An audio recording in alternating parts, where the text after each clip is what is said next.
welcome to the Get Offset podcast. My name is Andrew, And I'm Emily. and today is a day, and I am recovering from being sick. That's that kind of a day. Yeah, my husband's come down with something. Yeah, it's like one of those head colds that like you try to shake and just you cannot get rid of for whatever you try. Yeah, you've been sick for a week, right? Yeah, it's been like a week, and like it's like I eat like Dayquil won't even get like my sinuses clear. It's like super plugged up everywhere. Yeah, Dayquil doesn't always work for me. Yeah. So on that note, tonight I'm drinking orange juice mixed with Sprite 50/50. I had some orange juice earlier. I had some friends over for brunch. I made chilaquiles, and we had some mimosas, so I had some orange juice left over from that. Nice. Yeah, it was really fun. They were over for a few hours. We watched that movie Best in Show. Have you seen it? I don't think I have. I'm sorry to say it's about dogs, but it's still a Aw. great movie. I have a hard time with dog movies. They never live up to the hype. This isn't that kind of dog movie. Okay. It's about the Westminster Dog Show, and it's that kind of improv comedy. It's the same people who did like Spinal Tap. Oh, interesting. But it's making fun of dog shows? Yeah, basically. It's kind of an older movie. Huh. Yeah. Well, maybe I might have to go watch that. You should I don't think it's on Netflix or anything, but it's worth checking out if you can, if you want to rent it or anything like that. It's a weird one. I'm never one to shy away from the weird Neither am with I. movies. Yeah, and I kind of feel the same way about pedals. Right now, the folks at Electro Foods Pedals sent me one of their prototypes to check out, and they didn't tell me much about it, but it's a very angry fuzz pedal. And what's cool about it is last night I spent quite a bit of time with it, and the first time I plugged it in, I kind of turned the volume a little bit and found it almost unusable, that you couldn't really crank the volume on the pedal very much without it just becoming completely overpowering. It's just got that much volume on tap. Oh, so much. But I realized it's very responsive to the volume on the guitar. Oh, the input. Okay. Yeah, so that was really really cool to figure that one out. But it's really cool. I can't wait to, see how they take I know they sent it around to a bunch of folks. I really just can't wait to see what they do with all the input they get. Yeah. Yeah. It's always really cool to get a pedal that's not available to the public. It's like one of those in progress, and they're like, "What do you think of this one?" You're like, "You're asking me?" I get to change the way it is. Well, no, they get to do the changes. You just get to Yeah, tell them what they I should change. do. Or just give them some feedback. Maybe a little less volume on tap because it still is quite loud. Loud is good. I don't know. Loud can be good. I always worry when I'm demoing a pedal that's like a prototype, or like any piece of gear that's a prototype. Like I'm always worried that like, oh yeah, well, actually I think it'd be really good to change this. Like, and then like like I know this is irrational because no one's gonna say, hey, I'd like your feedback if they're not actually interested in your feedback. But I always worry that I'm gonna do that, and they're just gonna be like, you're dumb. Why would I do that? Yeah, I get that. It's like that little voice in the back of my head saying they're gonna ignore all of your suggestions. Hmm. But Yeah, and that would feel bad. well, it's not like I mean, unless you keep the prototype, you'd have no way of knowing if they changed it from the Yeah, but if they do take your feedback into account, you feel so smart, right big man on campus and so tasteful. You're like, ah, yes. lift the chin up just a little bit more. Like, you know why that's just that way? It's because I thought it should be Right. that way. Go from staring at the ground in front of me to staring at the people's shoes in front of me. Just that little extra nudge of the chin. Still not super Mm, proud of yourself, but just a little bit more than you were before. yeah, Yep. totally. Man, I'm into it. Um, yeah. So you're sick this week. That is sad. Um, I don't recommend it. Given the option, I veto. Rick is sick, so it's interesting to see if I'll be able to avoid it. We're about 50-50 on not catching the other person's cold. I mean, that's always good. Yeah. My wife just doesn't get sick, so You see, Rick used to say that, and I think it's just because he worked at FedEx, so he couldn't really take sick days.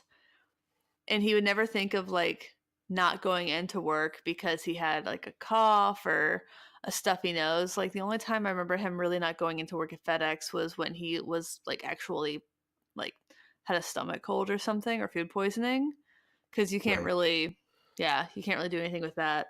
But he'd always go in when he, even if he had like the sniffles, because he just had to, and that's not fair. That's Yeah, bad for everybody. Like the person delivering your packages is hacking all over them. Awful. Nobody wants that. yep. But someone's got to do the job, right? I guess. Yeah, Just you gotta get your 2-day Prime packages. yeah. At what cost? Yeah. I feel that.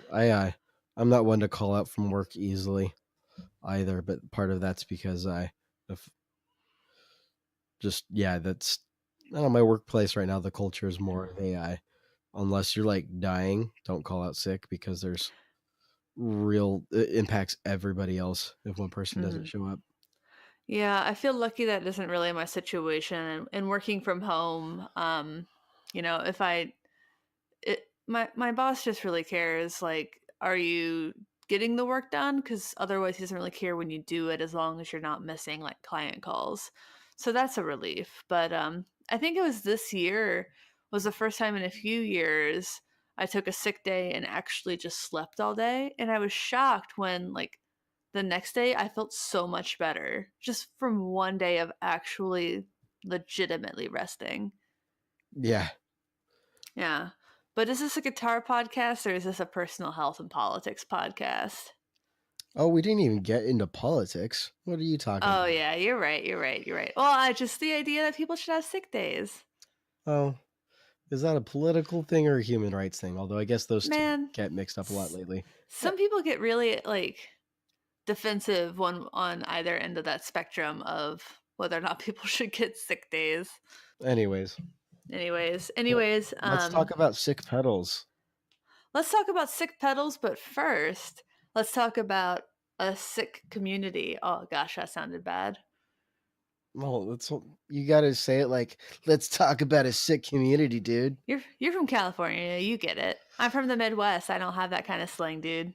Well, yeah, but even me saying it like that just now kind of hurt my soul a little bit because that's not actually how people. No, that's just such an That's a caricature. But Maybe they talked like that in the 80s. Sick, tubular, hang 10. yeah, I don't think I've ever heard someone say tubular like in a serious like all my years living in California, like rad and gnarly, and like that's all like totally normal. I've heard Man, people say that I too. feel like I've heard more people use the word phantasmagoric in conversation, like sincerely, than tubular. But you know what? I do think that our Facebook group is tubular. It's full of cat memes. It brings joy to my soul. Oh man, it's just someone posted today that he liked that he finally has a place to combine his two favorite passions, offset guitars and cats, and I feel that so personally. Oh, definitely, and that dude's super rad. That's the guy from Czech Republic.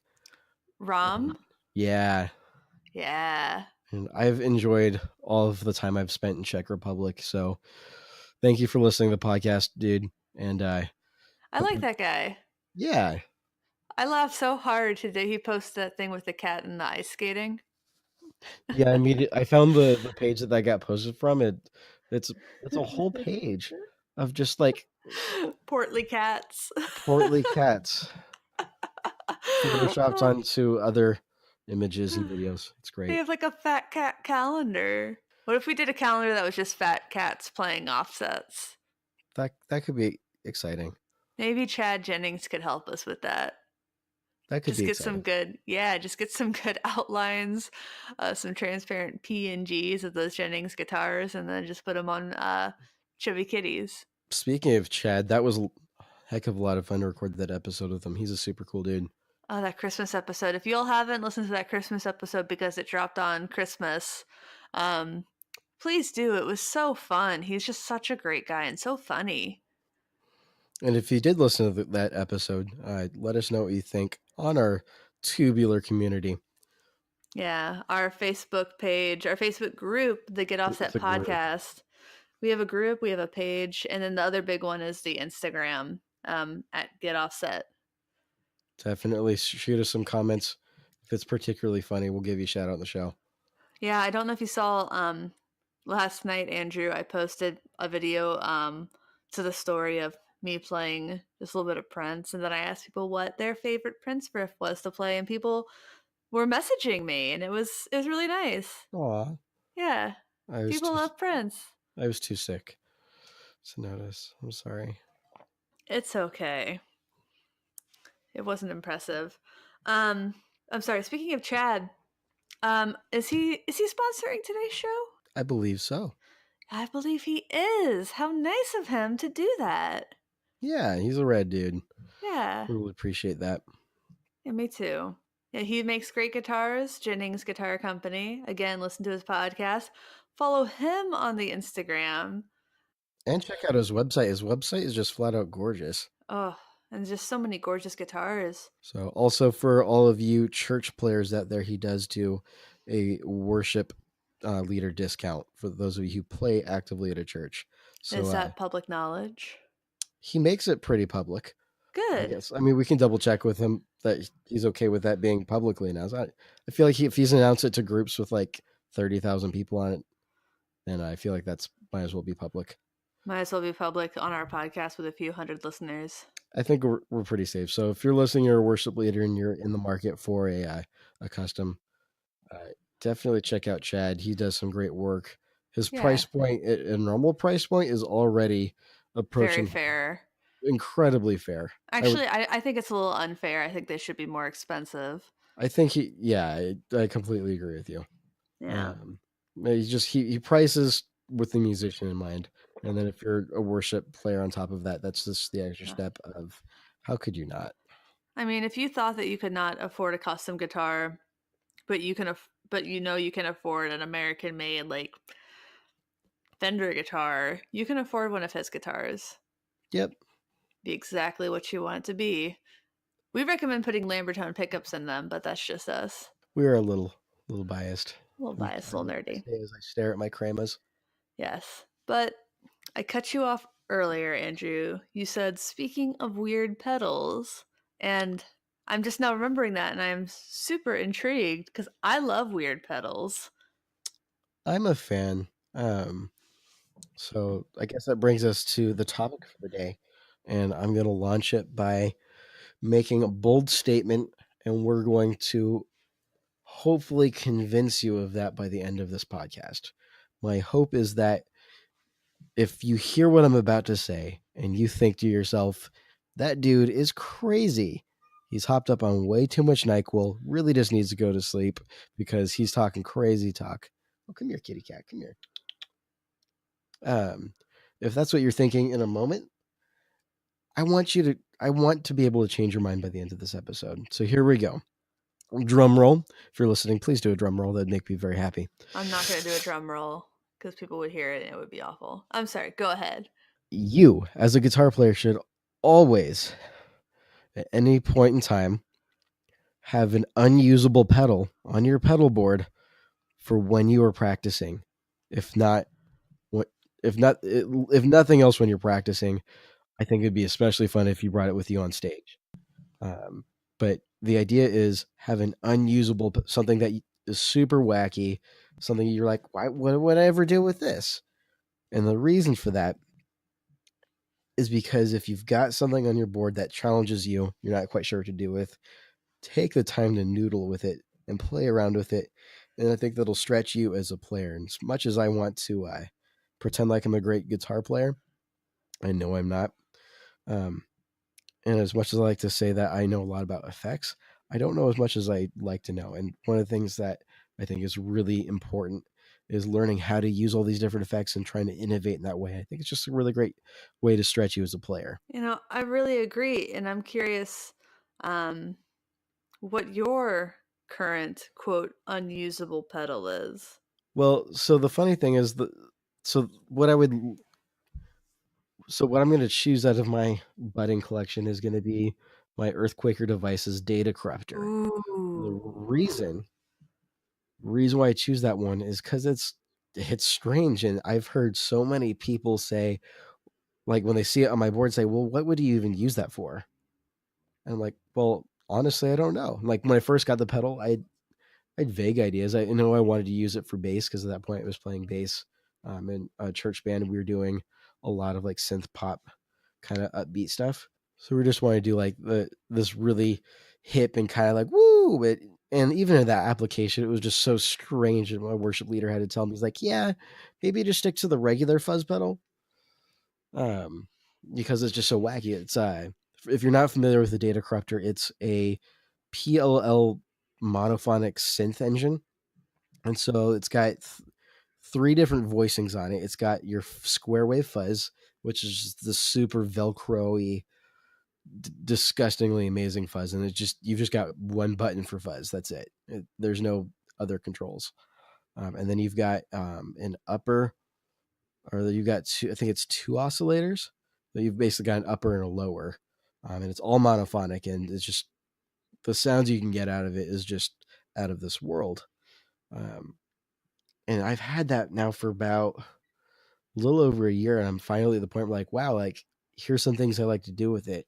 Here's some things I never thought would ever work for it, but it's so cool for it. I like that you say that because I feel like isn't that the dream with those weird pedals? I mean, just today I had a friend over and he was kind of messing with my pedal board and I pulled out that Benford 6100 I have by Pelican Noiseworks. And that has 3 different things. Yeah, it has the pitch shift delay, it has, I believe it's a hall reverb with the fuzz on the trails, and then it has a ring mod that has kind of like a cocteau sorta sound on it, and, he was just kinda playing through all of them, and he's like, "I can't imagine ever using any of these." And I looked at him like, "Really?" And I kinda switched it over to, the reverb the fuzzy reverb and kind of adjusted the settings, and I said, "You can't imagine having that, like, as one of your channels panned hard left?" He's like, "No," and then I kinda switched it to the pitch shift delay and turn the time down real short on it. So it's kind of a slap back pitch shift. So it kind of is almost just like a shimmer. I'm like, you can't imagine using that? It's like, no. And I kind of adjusted the ring mod so it sounded like a hard tremolo. I'm like, not that either. And he's like, no, I can't.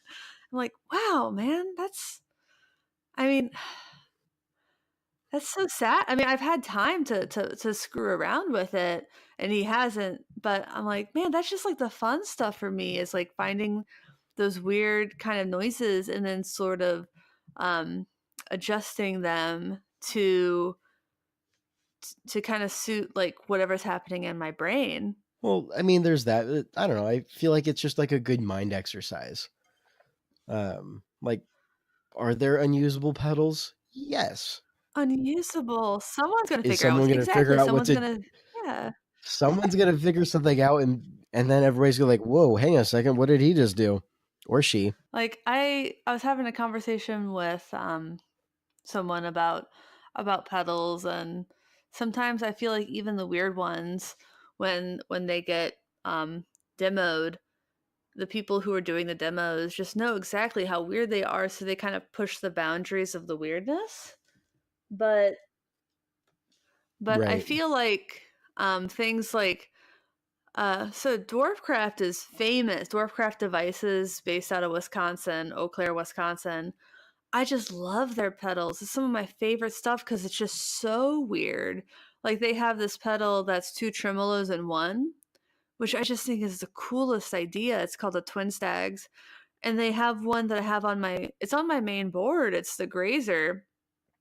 And I was talking with Steve Rao from 60 Cycle Hum, and he said, as I had mentioned it to him, and he's like, I don't know how I would ever use that. And I actually bought it fully unsure of how I would ever use it because it was just so cool and so weird. I saw a demo on that one the other day. I was like, "What the heck is this?"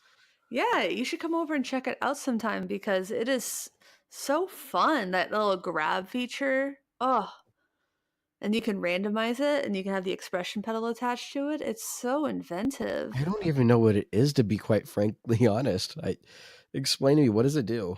I just heard it and I Gosh, just thought it was weird, but it like gr- it's not a delay pedal.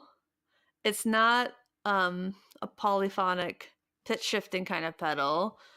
But it takes like little it like grabs your signal and then it grazes on it like a cow. yeah, it kind of turns into something really weird. And when I use it with fuzz and my slide guitar, I feel like my steel guitar, I should say, it sounds like an organ to me. And um, Ooh, people were commenting on one of the videos I posted of it that it sounded like a sort of like a polyphonic kind of thing. that could be cool. Yeah, let me see if I can find an actual like description of what it does. It's super bizarre. It's fun. It takes micro samples, quote, grains of your input and repeats some of them as you play. So you can define the sample length via one of the knobs or an expression pedal. And you can shift the little samples pitches so they become kind of like it sounds shimmery to me, but that's just sort of something I say a lot. It's hard to describe. Even like this write up is about as accurate as I've seen it, but it's weirder than that. It's fun. It's super bizarre. I dig it. I'm all about that. And it reminds me a little bit of something that Layla said when we either when we had her on or when I talked to her for that article for the Fretboard Journal, but that people when she was watching her friend play guitars in the shop, because she doesn't play guitar, she realized that he was adjusting his style to the guitar that he picked up. So that's kind of an interesting way to think about pedals is that just what you have on your board is going to impact how you play. And I think that's a great reason to have the weird stuff because, like you said, it can be an exercise in broadening your horizons. I feel like we're all at such a risk of just going to stuff that we already know when we sit down to play. I mean, how many of us sit down to play and just play stuff we already know versus trying to write? Guilty as charged. Totally. Same. I've got like the same like 8 riffs that like whenever I pick up a guitar, I just gotta play through before I try anything else. It's just Oh yeah. like part of it that's just a warm up routine, and part of that's like I know these riffs inside and out, and that gives me a feel for this guitar. But then I also do that with guitars that I own. And like I've played this guitar for hundreds of hours, and I just like I sit there and like spend half an hour noodling on things I already know. Like, what am I doing with my life?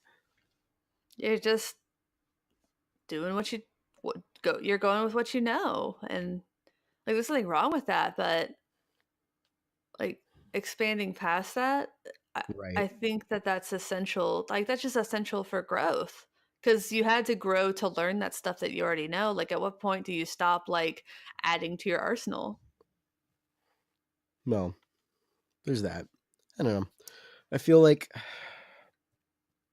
see now this is giving me the gas bug again because now I'm like I know how to use my weird pedal, and I had a ring mod for a while and I sold it. And I think all of the other pedals I have right now are relatively straightforward. I guess the weird pedal I need to sink myself more into is my Earthquaker Devices pyramids. That flanger? Yeah, it can do some pretty wacky stuff. I've got a couple of the modes figured out and how I like to use them, but I haven't gone through the whole pedal completely inside and out. I mean, it's just a lot of levels. It's a pyramid. It's a pyramid scheme. Oh, Sorry. Um, no, God, the dad jokes are strong. that makes me an asshat, and if you follow Earthquaker Devices, you know what I'm talking about. Do you want me to edit out asshat? You don't need to. All right. That's a thing that they did for their marketing That's funny. for the Pyramids release. So, if you were to get another weirdo pedal, what do you think you would get? I've been thinking about that all day because I knew we were going to talk about this, and part of this is just sick brain, so I have had a hard time thinking it through. But I don't know. Like what always comes to mind when I think of like weird and wacky pedals is like here we go again, Earthquaker Devices Rainbow Machine. Oh, I need I to would start love to play that. like I hate like always saying like, oh, what about like name think of like talk about a pedal, Andrew, and I like automatically go back to something from the Earthquaker catalog. Oh, but Uh, they make such great stuff. It's fine. Like, I mean, they're one of those companies where you could build a board so easily with just their stuff. yep. Yeah. But yeah, they're like the Rainbow Machine. Like I've played with it once in a Guitar Center, and it like I spent half an hour with it, and I just was so like weirded out by what was going on. I was like, I think I was more confused than anything. But I'd love to get Mhm. my hands on one of those. What is it in like a nutshell? Isn't the point of these pedals that you can't like define them in a nutshell, and yet here we are trying to define them succinctly? Well, so it's a polyphonic pitch mesmerizer, Mesmerizer. as it's described on the Earthquaker Devices website. So I'm going to read this verbatim off of the website. Rainbow Machine, polyphonic pitch mesmerizer. Welcome to the Rainbow Machine in all its synthetic glory. This is one for experimenters, adventurers, and noisemakers. Totally not for purists and or tone hounds. There are no natural sounds, that's in quotations, I think that's sassy. That come from this box. It takes modern DSP and uses it as a tool of future past to create real-time pitch shifting using digital oscillators. And the controls on it are primary pitch, secondary, magic, tone, and tracking. That sounds so cool. I love it when they say not for tone hounds. He ain't nothing but a tone hound. Um, Whining all the time. yep. But I just something about that speaks to me, and I don't know. I have a feeling I'm going to need to get more pink pedals in the future. Mm. Oh man, I can't wait for Hoops to put out that pink 1981 DRV. Yeah, that's going to be sick. I sent him a Um, message and I was like, "Oh, just please tell me when you're about to do them because I really want one." yeah, those are those. I mean, he's been selling those out so fast it just boggles the imagination. Yeah. Well, I mean, people just keep raving about them. Like even people I feel like who are usually in my circle at least who are usually a little bit like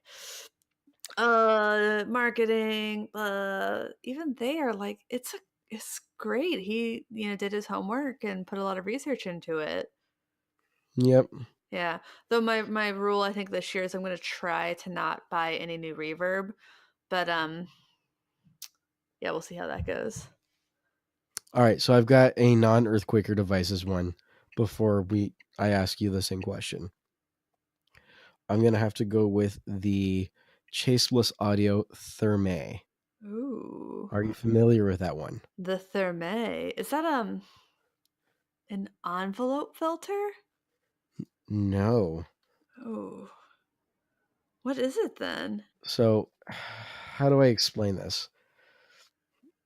It's it's an analog delay and a pitch shifter all at once, and so you can What? pitch shift the delays separate from the dry signal. Oh, that's cool. Like pitch shifting and modulation, and like on just delays. And this is um, so it's all analog, including the pitch shifting, which I don't entirely understand how that's analog, but it is. And so the Chase Bliss Audio's mantra is digital brain, analog heart. So the idea is Mhm. um, all of the signal coming out is completely analog. Except for the Dark World. The Dark World is a break in that tradition, Hmm. which part of me is like, oh, they're going off brand. What are they doing? And the other part of me is like, well, that's actually makes sense. I mean, that's a natural progression. I mean, they've covered so much ground. I certainly cannot fault them. I think it's really cool that they're stepping out of their comfort zone. Oh, But totally. I digress. So the Thermate itself, I just pulled up the website, and I'm also going to read this verbatim, and then I'm going to geek out for a second. That is everything that Joel did with this. I love so much, and I really want to get my hands on it. So Chase Bliss Audio Therme public bathing never felt so good. Good start. Good start. It's a great start. Therme represents a radically new approach to analog delay and harmonization. The pedal digitally manipulates the analog signal path created by 4 reissued versions of the legendary MN3005 Bucket Brigade delay chips. This creates the ability to change delay time in musically interesting intervals, which allows for innumerable options for harmonizing and other sonic madness. These intervals Cool. can be Cool. sequenced through through automatically or triggered manually for ultimate usability in a musical context. Therme can also be used as a more standard analog delay, yada yada yada. So it's Huh. also a standard analog with modulation delay. Every Interesting. knob and switch, and then they're just saying that every knob and switch is connected to the brain digitally, and so you can digitally control the analog elements that are so yeah. Every demo I've listened to, I'm like, there's so many sounds in that I would kill to use. See, I'm just so intimidated by their pedals that I've watched some of their demos of like the tonal recall, and I had to stop because I had so much want and can't I just I struggle to pull the trigger. I owned one for a while, and it Oh. yeah. So I owned a it was the Chase Bliss Audio Spectre, and I owned that for the better part of a year. Well, let's try to think. Um, it was when I was thought I was about to quit Guitar Center, um, and so I was like, I don't have to follow the rules. What are they going to do? Fire me? And someone had come into the store to sell it, and the manager on duty offered this dude $100 for, or sorry, $90. He offered That's right. Yeah. So you offered him $90 for this, and he's like, I don't know, probably. I'll probably take that. Let me think about it for a second. And then the manager left the office, and I'm just sitting there like, I've got $100. I've got $100. Hold up. And so I was like, hey bud, like, if you're interested, I'm not really supposed to do this, but I'm quitting soon anyways. How about I just give you $100? You don't have to do any of the paperwork, and you know it's going to go to a musician who's really going to cherish and enjoy it. And he's like, that sounds like an excellent plan. And it's the steal of the century. I mean, he knew exactly what he had. It's not like he had any illusions. He's just like, yeah, I just don't need it. Just offloading some stuff. Um, and so yeah, Man. he had like the original paperwork, the box, the felt bag, everything. Whew. That is lucky. That was my first flanger, and of course, then I ended up working at Guitar Center for another 6 months because I didn't end up quitting. Mhm. So sorry, Scott, my old manager. I apologize for doing that. Please don't sue me. Yeah. Um, but yeah, so that was my first flanger, and it took me. This is embarrassing. It just months of tinkering with it to slowly figure out what all the dip switches did on the back, and it was just so cool. I just got so caught up in how rad it was. It's my understanding that's sort of like a language, like, once you kind of understand one, moving to something else in their line is it's easier. Right? Yeah, yeah. So I picked up a Brothers at a shop once, and I after having had the Spectre for so long, and I was able to figure it out really quick. Yeah. That's awesome. Yeah, Ryan Burke from 60 Cycle Hum has said the same thing. It's like riding a different bike. So like just like picking up a bike, you're like, oh wait, the brakes are in a different part of the handlebar. They're just like slightly different. Yeah. But it That wasn't makes too sense. difficult. Yeah. Um, yeah, no, I really dig the format, but the Therme in particular has got my eye of just what a cool delay. So Yeah. Well, what do you think of pedals that have multiple weird things on them? Give me an example. So, all right. So, one of our sponsors, Sonic Cake Technologies, they do their thing is doing mini pedals. They have like a mini expression, mini wah. They have what I've bought with my own money, two of them. Uh, 5-spot power supplies, and one of the spots can do like 500 mA. Um, Oh, cool. yeah, so it makes a lot of sense for my board with that has some kind of big power jerks that just take up a lot. Because right now my power supply I have to use the courtesy outlet on it. So I think Right, I'm just gonna switch to using two of those little guys and sell the big one because they're so much smaller. It's about the size of um an Ojai. Oh hi. right, right. Yeah. Oh, hi there. Oh hi. Oh hi Mark. Um but it just has the one 500 MA, so it's not quite as much, and it's like $47 on their website. What? Yeah, I'm not kidding. Like I'm looking at their site right now, and it's like 47 bucks. That's what I bought it for, and it's shipped via Amazon, so it came in like 2 days. It was very surprising.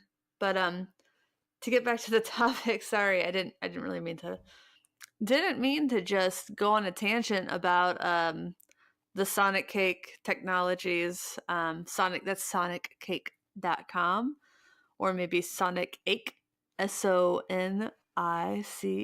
SONICAKE.com. But if you were in our No. Facebook group, I would probably just post it. But they have this little guy, little baby, called the Fifth Dimension. It's less than 60 bucks, and it has 11 different things on it. It Ooh, has a phaser. It has two flangers. One is, quote, a massive jet like flanger tone with plenty of feedback, and a more classic one. Um, a big sky, which is a chorus based on the quote legendary solid state amplifier. I imagine that's the JC 120. I have the JC right. 40 and I'm a fan. And then they have a stereo chorus that has a triangle wave, a tremolo, actually two tremolos, a vintage tube Is it a one and stereo pedal? an optical. What? Is it a stereo pedal? No, it's not, but it has a stereo chorus, which is weird. That's strange. Isn't it? Um yeah, I only see one output. Um it has like a phasing rotary effect, a vibrato, an auto wah, and something called the lo-fi, which is a sample reducing effect. Um, Hmm. but the Ottawa is interesting to me because it's something I've always sort of toyed with the idea of getting. Like I have a normal crybaby wah, and I literally only use it when I'm playing like a Prince song. That's it. I used to um when I was in high school, I would do Jimi Hendrix covers sometimes for like talent shows or whatever, and I would use it there, but I just haven't really brought it out. And I think the footprint is part of that, but I kind of wonder if I have an Ottawa and don't have to like think about it so much, might I try it more? Interesting. Yeah. Yeah, but it's 11 things, so that's a lot of weirdness in one little baby pedal. It's super strange. I'm just like reading through it on the website. I am. It's like throwing me off hardcore that the Big Sky is a chorus because a Strymon Big Sky is their big box reverb unit. Yeah. Oh, that's a good point. I wonder how they got away with that, or if they really have. Dun dun dun. Dun dun dun. Please don't We get them just in ruined the trouble. fun for everyone. Oh no. Um, Send the C&D to the fifth dimension. please. Oh no, they're just a little baby startup. Please don't hurt them. I know, I know. I just needed to say that as menacing as possible. The C&D. Have you ever gotten one of those? Not yet. I haven't I haven't either that I know of, but I've definitely seen them. There's some restaurant in San Francisco that got one from from KFC and they just posted it on their wall. Like, they framed it and everything. That's amazing. I think the beef was, like, having, gosh, it was either finger licking good or 11 herbs and spices. Like, 11's a lot of herbs and spices. One is salt and one is pepper. So it's 9 It's spices 9. with salt and pepper. Yeah. But if, but one pedal that one really weird fella I'd love to try out, is I have to open a new window here. Um, electronic audio experiments. Our friend Brian was talking about that. The founded by John Snyder, not of Creation Pedal Boards, but the other John Snyder is If the World's Not Confusing Enough. Um, he has this pedal called the Beholder. And I don't know, did you ever look through the Electronic Audio Experiments website and just kind of see what he has going on? Because it's some really cool stuff. Oh, no, I did look through it, and I was really intrigued. The Yeah. Beholder and then also the Model FET was also looked really interesting. Yeah, the Beholder is, quote, a fuzzed out droning reverb pedal inspired by experiments with modifying other reverb pedals and running signal chains in, quote, the wrong order. So it's fuzz after the reverb, which is something that I'm a big fan of. I have a pedal called the Multicano by Bookworm Effects. That's a spring reverb that with Fuzz on the Trails. And then the Pelican Noise Works Binford 6100 is a hall reverb with Fuzz on the Trails. Um, and it's just so fun and so weird and just kind of adds an extra level of depth. I mean, one of my pet peeves is when people are describing a sound that they're trying to get and then just use like the literal description of that sound. So when someone says, we used reverb to create a sense of space, like, well, yeah, that's what it is. But adding fuzz to the trails just adds a little bit more ambiance and like depth and personality to the feeling of the space in the room. That's super strange, but I dig it. Yeah. I feel like that's very, like, My Bloody Valentine kind of Oh, territory. yeah, it's so shoegazy. And I would love to try out more shoegazy type pedals in in 2019. This would definitely be on the list of shoegaze beasts. I can't remember the name of the pedal, but there's one from Old Blood Noise Endeavors that's also very shoegazy. And Julian Baker talked Darkstar? about it. I don't know. Julian Baker talked about it. She has it on her board, and she did the Premier Guitar rig rundown, Uh-huh. and she mentioned it. I think it's like a chorus, but I don't remember. I They do love. some cool work. Yeah, they do some really cool stuff. Just from speaking of weird, really weird stuff. I've only had the pleasure of playing through one of their pedals, and the verdict that I had was, "That's weird." And then I wasn't really in the market for it, but they're definitely pretty high up on my radar. Didn't they? Gosh, where did they get their start? They're based in the middle of America somewhere. I don't remember off the top of my head. I think it's like Kansas.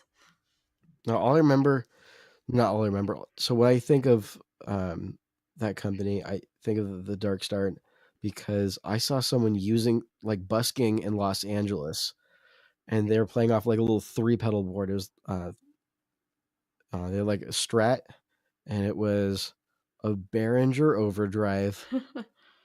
I for I think it was a DD3, and then, this Dark Star, and it just sounded so good, this little portable amp. They're just busking and playing, like, these really emo, sad tunes, and I was feeling particularly emo and sad that day, and it just spoke to me like, "You earned a dollar, my friend." Nice. It was one of those, like, I actually put in $2 and realized that as I was letting go and wasn't even mad. Like, okay, that's fine. Yeah, that's fair. Yeah. They're from Oklahoma. I think the excess is what I'm thinking of. Yeah, because it's chorus delay, and then there's a knob for distortion tone and distortion on there. So I think it must have, Strange. yeah, and you can run it in series or parallel. That's so Oh, what? cool. Oh, my favorite thing, man, about them is that they do all these special colors. I think we might have mentioned them on when we're talking about collectible things, like what makes a pedal collectible. But they've got something for every personality, and I'm so here Okay. for it. Ugh, maybe I need to take that little bit of Christmas money I have and invest it into these folks from Oklahoma. Maybe. Yeah, I wouldn't call them Okies because nobody likes that. Oak chips? Okie. Have you never heard that phrase? I haven't. What? I feel like I should. You okay, maybe it's that I listen to country music. Or also I've read The Grapes of Wrath. Have you done either of those things? I have read Grapes of Wrath, but it was a really long time ago. Ugh. Well, Okie was considered a pretty derogatory term for people from Oklahoma during the Dust Bowl. And so when they moved to California, they just got called Okies, and it was kind of like being called a hillbilly or worse. And I take it they weren't okay with that? They were not okay with that until I believe it was Merle Haggard, but now I'm going to Google it. Um, released a song called Okie from Muskogee. Let me Google that. Yep, Merle Haggard did that. It's a sort of a tongue-in-cheek song about being proud to be an Okie from Muskogee, but it's also like it's one of those songs where you can't tell if he's being serious or not. There's a great podcast called Cocaine and Rhinestones that does a whole episode dedicated to basically the song and how serious it possibly could have been, and kind of how it affected Merle Haggard's career. It's really good listening. Not the song itself. I kind of hate that song. Oh, I like Merle Haggard. You can like Merle Haggard and not like that song. Like I love Elvis Costello, but when the Long Honeymoon comes on, I skip it. All right. Well, okay. I would say something really obtuse, but the NyQuil's starting to really hit me. Uh-oh. No robo tripping tonight. That's probably got you more tipsy than like the whiskey or anything else that you would normally have. Probably, because I usually don't have that much to drink when I do drink. Yeah. I have like a drink, maybe two in an entire evening. I've had a few drinks over the course of 10 hours. Spacing is key. Spacing is key. I did take a nap in the middle of the day though. A A siesta. siesta. So, but tomorrow night is actual real deal New Year's Eve. So, Rick and I are going to go to Cali Burger. If you're Aw, curious about trying Cali Burger, um, we're going to go there tomorrow before the big Artist Home New Year's Eve celebration at the Neptune Theater, which is a really fun tradition where a bunch of people who are in local bands they sing like fun cover songs, sort of like I wouldn't quite say guilty pleasure stuff, but it's kind of the situation where like every song you hear, you're like you think to yourself, I forget how much I love that song. Like Alex from a band called Cumulus the other year, she did a Teenage Dirtbag by Wheatus. We've had some Prince songs. We've had some like Salt and Pepper. Uh, just kind of all walks of life, just songs that you hear and they make you happy because you love those songs. And then there's this great, actually two backing bands. I think they learned something crazy like 20 songs each. shoot. Yeah, just for like one night. And artists, it's I'm talking about it like people will still be able to go, but Artist Home, the organization, doesn't even take any money from it just because that band works so hard. The band gets all the proceeds. Nice. Yeah. So it's really nice. And I'm a fan and I'm really looking forward to it because it's just so much fun just to see like I'll have so many friends who are going to be both in the audience and on the stage. And I hated going out for New Year's Eve until I discovered this celebrations show. It's in the 7th year now and I think it'll be my 4th year going. Yeah, 4th. That does sound like a lot of fun. Yeah. Are you just going to be low key? Oh, we've got an annual thing we do with family. Oh, fun. So Do you yeah, do the thing where you play the video of the ball dropping at like 9 o'clock for your kiddo? he doesn't know what that is. Oh, that's fair. So Oh, and here comes Carrie. It must be nearing the end. I think it needs to be nearing the end because this NyQuil is about to knock me out. Well, happy New Year to you, Andrew. Actual New Year. People are It's already New Year for everybody else, so just This is gonna come out next I week, don't know, so mid-January. it's something. Yeah. Yep, this is the last thing we're doing in 2018 of any significance. Yeah, that's fair. Oh my gosh, you're right. Though I have to work tomorrow, do you? Yeah, I have to work in the Mm. morning. And, Be at my desk at 7. oh yikes. Yeah, I'll be Rick has tomorrow off, so I'll be expecting him to prep the coffee in the morning. Cool. No, I hope he'll sleep in. Yeah, well, again, Happy New Year. Tell your family I said hi. And to all of our listeners, thanks for listening. Thanks for understanding. Find us on the social stuff. And we appreciate you. Definitely appreciate you, and I really hope that 2019 is treating you better than the end of 2018 has been treating me. Sounds like the bar is on the floor, Andrew. It is indeed. All right. All right. Well, bye. Bye.